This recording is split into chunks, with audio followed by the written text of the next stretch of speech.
বন্ধুরা এই মেয়েটি এসে দেখে তার স্বামী মিনুকে ইলেকট্রনিক শক দিচ্ছে। তারপর মেয়েটি এসে তার স্বামীকে একটা থাপ্পড় দিয়ে মিনুকে নিয়ে নেয়। এরপর মেয়েটি তার স্বামীকে ছেড়ে চলে যায়। তখন এই লোকটি কি করবে বুঝতে পারছিল না, তাই মিনুর ওপর রাগ করে মিনুকে ফ্রিজের ভিতর রেখে দেয়। তারপর মিনু ফ্রিজের ভিতর বরফ হয়ে মারা যায়। তখন লোকটি মিনুকে মাটি চাপা দিয়ে রেখে আসে। তারপর রাতে যখন লোকটি লাইট বন্ধ করে দিয়ে ঘুমাতে যাবে, লোকটি তখন মিনুর আত্মাকে দেখতে পায়। লোকটি ভয় পেয়ে লাইট অন করে দিলে মিনুর আত্মাকে আর দেখতে পায় না। তারপর লোকটি যখন শুয়ে পড়ে মিনুর আত্মা আবার চলে আসে। তখন লোকটি ভয় পেয়ে ফোন করে এই ঠাকুমাকে তার বাড়িতে নিয়ে আসে। তারপর মিনুর ভূত আত্মা আবার চলে আসে।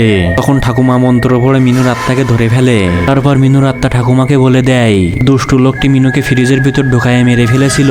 ঠাকুমা তখন রেগে যায়। বন্ধুরা তারপর ঠাকুমা কি করে দেখতে ভিডিওতে লাইক করে চ্যানেলটি সাবস্ক্রাইব করে আর কমেন্টে বলে দাও তোমাদের রাতে ভূতের ভয় করে কিনা।